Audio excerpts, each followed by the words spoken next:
Good morning.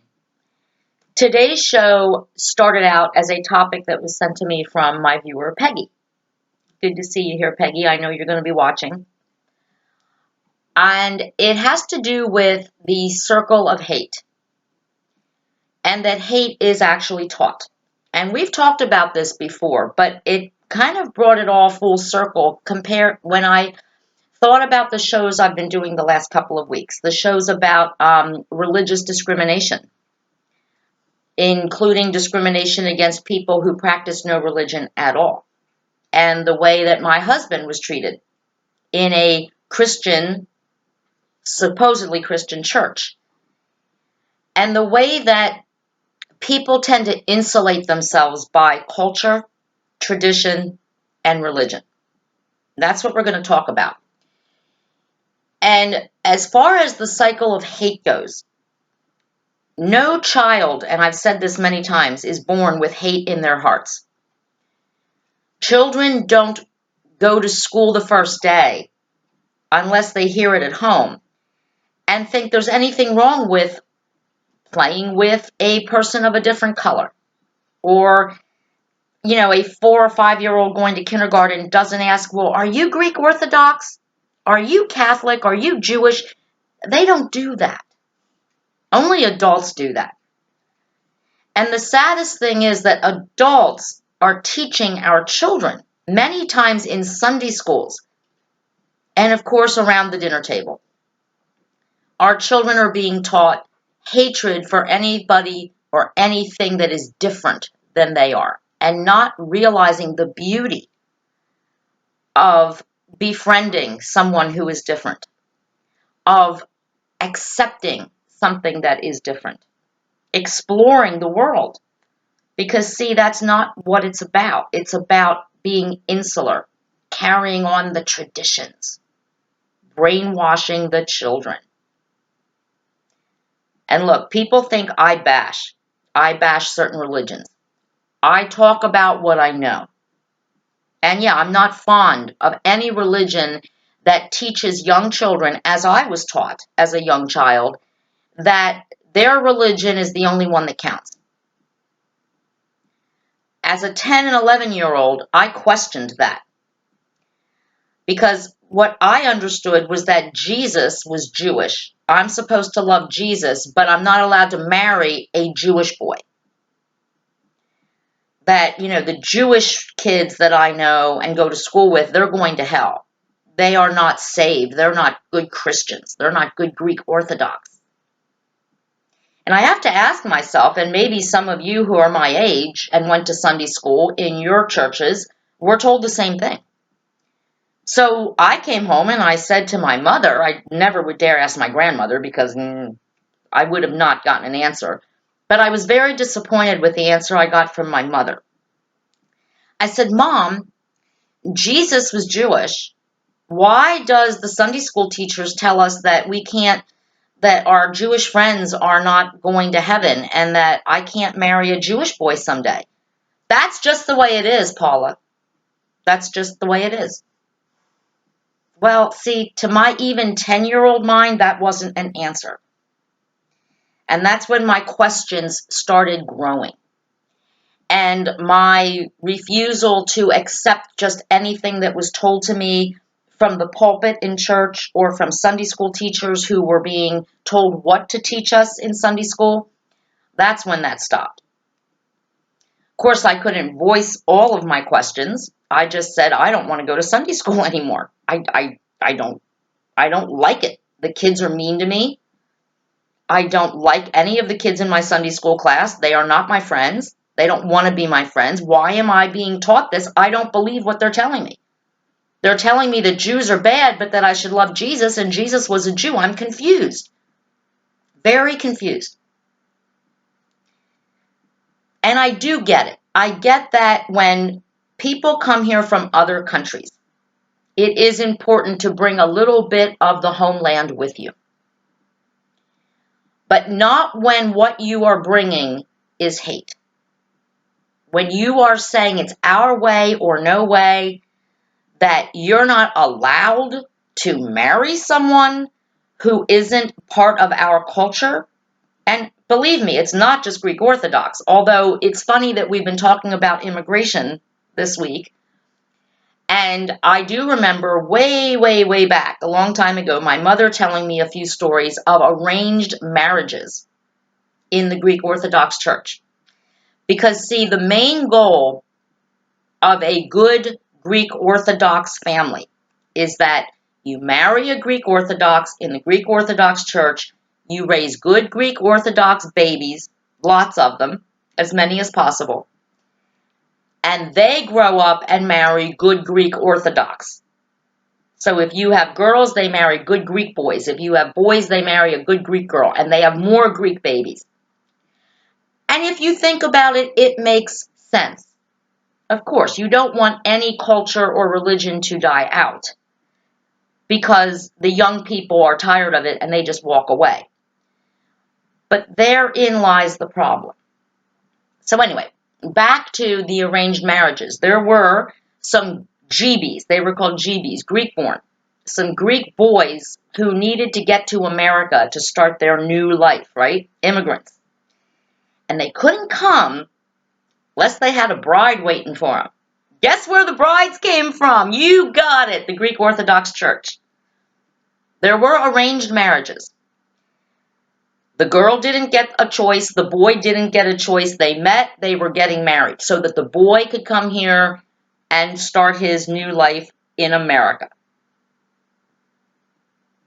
Funny how now we bomb Islam. We blame Islam. We say, oh, they arrange marriages for their daughters. They make them marry a man they never met. Well, other religions did the same thing. There were many arranged marriages in the Greek Orthodox Church back in the day.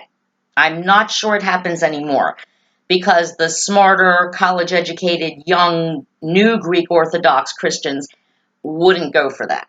They want to pick their own husbands and wives. Thank you very much, mom and dad, and the priest, who actually usually got the people together. Can you imagine marrying someone that you actually only just met and knowing you have to marry him or her whether you like them or not? Just so that your parents can say, oh, my kid married a good Greek. We're going to have Greek grandbabies. We're going to be pure-blooded Greeks. And please, I'm not bashing Greek Orthodox only.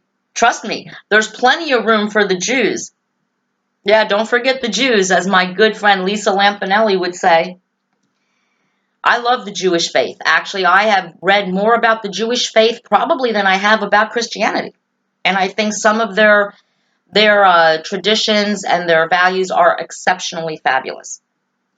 I don't like the fact that they, too, do not accept non-Jews into the fold, so to speak. Especially for a Jewish man trying to find a wife. It's very important because in the Jewish faith, the children are not considered Jewish unless the mother is Jewish. It follows the mother's lineage. So you either have to marry a Jewish woman, a Jewess, or you have to find an American Christian woman who's willing to give up Christmas and all of her beliefs, Easter and all of that, and convert to Judaism. But again, it's all about the children. We want to make sure the children are raised in the faith and brainwashed for what we want them to know. Funny thing happens, though, as times change and churches don't. Churches, synagogues, Catholic Church, Greek Church, Jewish synagogues, when you refuse to change with the times, that's when you start losing your young people. When young people go to church and hear messages of hatred, messages of unacceptance, when they are meeting people from all different walks of life in school, and then they go to college, and they really meet people from everywhere, and they fall in love with this handsome boy, and the Greek Orthodox girl falls in love with this handsome boy who just so happens to be Jewish. That ain't gonna fly. Not unless she is willing. Well, there's two things that can happen. Either he is willing to give up his Jewish faith and convert to Greek Orthodox, which of course is what the girl's parents want and the Greek priest wants. And if that happens, then he gives up all his rights as a Jew. He's no longer a Jew. He's a Greek Orthodox Christian. So he might not want to do that. The other thing is she can convert to Judaism, which is what would make his parents happy. Because then the children will be Jewish. We can raise the children in the Jewish faith. She might not be so quick to give up Christmas and Christmas Eve and Easter. Big deal in the Greek church. Big deal in the Christian churches. So what do these two kids do? All they did was fall in love. What do they do? And you know what the saddest part of all is? It doesn't matter what they do. Because what they're not allowed to do is each keep their own faith and still keep their rights in their own churches. Now, maybe the Jewish faith is different. I'm not sure about that. I'm not that familiar. I know that if the good Greek Orthodox girl marries the Jewish boy and he does not convert to Greek Orthodoxy, the good Greek girl no longer can receive Holy Communion in the church. She loses all of her rights. She is no longer considered a Greek Orthodox in good standing because she married a Jew, and she didn't marry him in the Greek Orthodox Church. The Greek Orthodox Church will not marry a Christian and a Jew unless the Jew converts to Greek Orthodoxy. They'll marry a Christian and a Methodist, a Greek Orthodox and a Methodist. They'll marry a Greek Orthodox and a Catholic. They don't have to convert. My father never, he was Lutheran. He never converted to Greek Orthodoxy. But Jewish is different. See, what the Greek Orthodox and I think the Catholic churches as well are afraid of is that the Jew might start influencing the Christian. Oh dear, that could be a problem. You know what? It's not a problem, believe it or not. These people are in love with each other. They want to spend the rest of their lives with each other. That is something, my friends, that you should be able to choose. The priest shouldn't decide. Your parents shouldn't decide. That's something, I mean, you're the one who's got to share this dude's bed every single night. You're the one who has to have sex with this dude. You get the right to decide if you're going to like it or not. And you should like it. You should love it. You should love having sex with your husband on a regular basis if you want a good and healthy marriage. And it shouldn't matter if he's Jewish or Buddhist or Muslim or Christian or atheist. It shouldn't matter until it does. Until your family starts pressuring you and, oh my God, what have you done? You've dishonored our family. Oh, so what? Get over it. Get over it. You know what, Mom and Dad? There are troops over in Afghanistan right now killing people because they think like you do. That there's only one religion in the world, ours. Well, guess what? I don't care. And when we talk about this cycle of hate and this circle of hate, sure, nobody ever told me to hate the Jews. I just wasn't allowed to marry one. No one ever said, they never told me to hate black people, but it was made very clear that I wasn't supposed to date one or, God forbid, marry one. Even if I had a black friend, it made my grandmother nervous. If she saw me walking home or playing outside with a black child, ooh, ooh, ooh, the Mavlis, the Mavlis. That's all I heard when I was growing up, the Mavlis. That's Greek for black people. I actually, to be honest with you, and this is going to sound awful, but I think it's Greek for nigger. That's all I heard. The Mavlis, the Mavlis. Stay away from the Mavlis. They will rape you. They're dangerous. All I heard. Of course, they didn't think much about the gays either. So, what are you going to do? And of course, forget about the Jews. We can be friends with them because Jesus, after all, was a Jew, but don't marry one. Don't fall in love with one. God forbid. No. So while it wasn't all and out hatred, it was understood what was expected. But of course, like me, you know me, I never do what is expected. That would be boring. My own mother didn't do what was expected. She was engaged twice to two good Jeebies, good Greek men.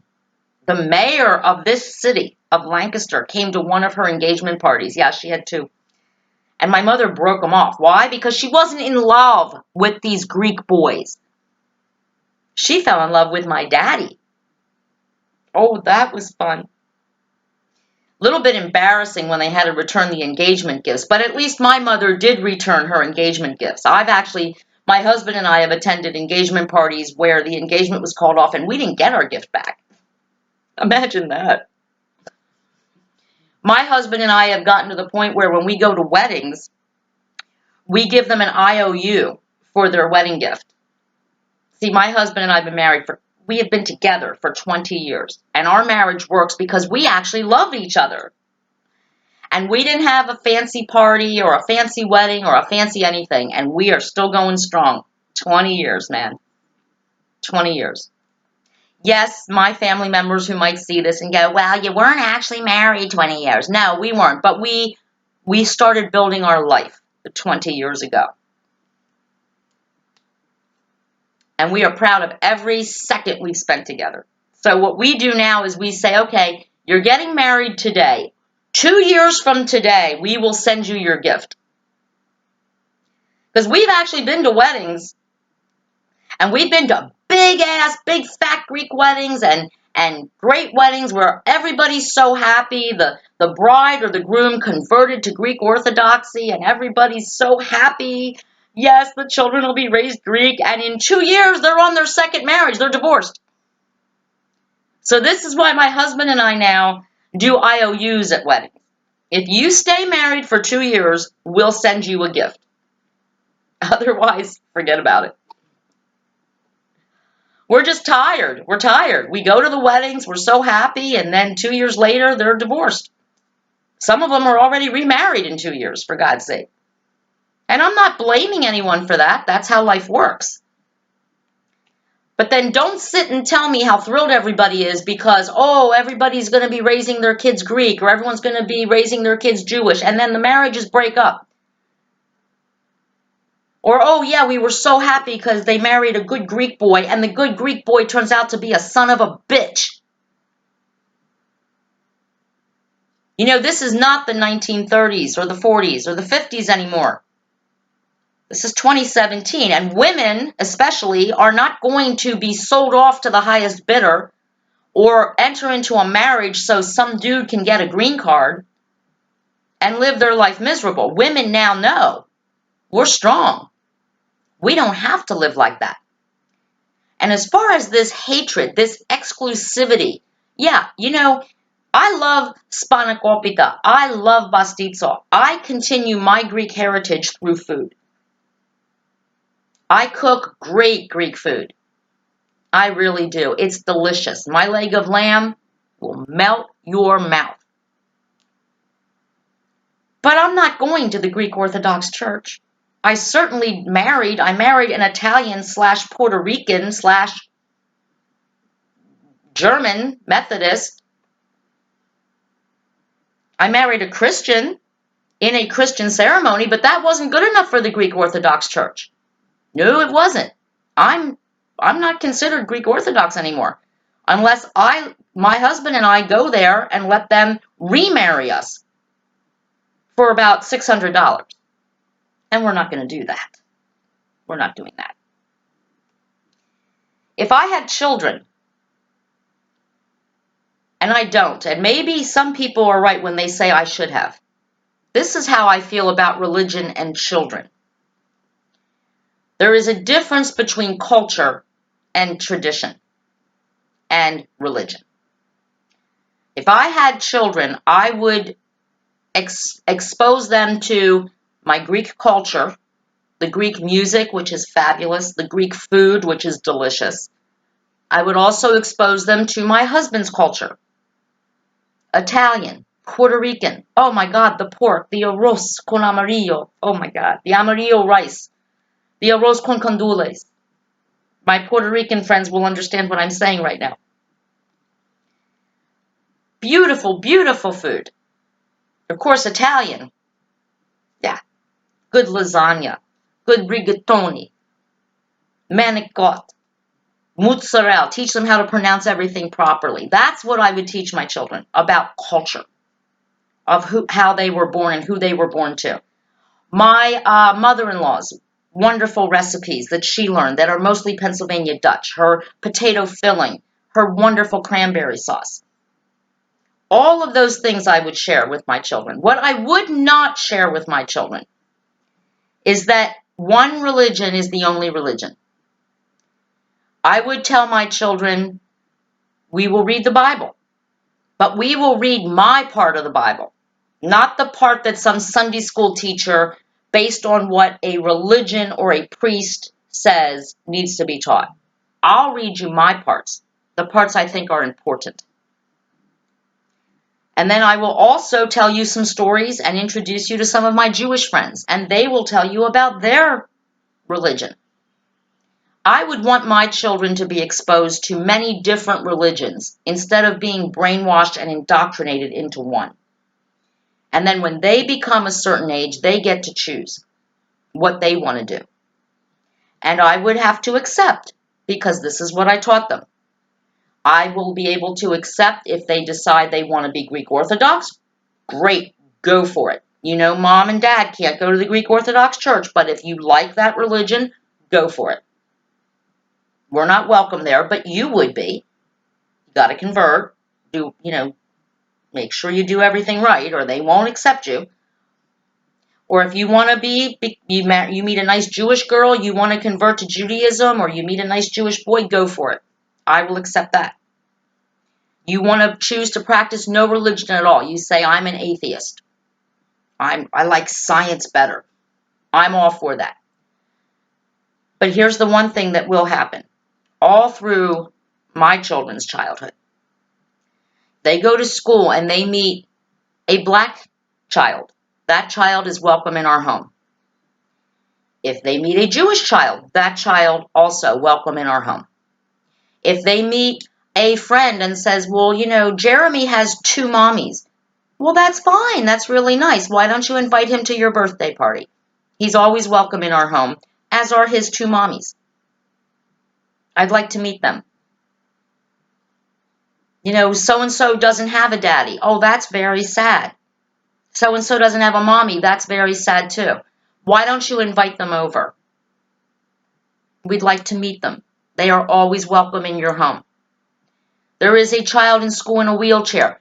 Why don't you make friends with them and invite them to your birthday party? Daddy will make sure they're able to get into the house. We don't have a ramp, but Daddy will lift the chair and we'll get them in. They are welcome in our home. There's a little girl that wears this weird thing around her head. Yeah, great. Invite her to your birthday party. She's welcome in our home as well. Everybody is welcome in your home. That's how I would raise my child. I was not raised that way. And of course, because of the way my grandmother acted and because I was not the most popular kid in school, I didn't have a lot of friends to invite anywhere, to be honest with you. But that's how I would raise my children. With love in their hearts. And the lessons that I would be teaching my children know no religious boundaries. Because isn't this what all religion is supposed to be about? Acceptance, love,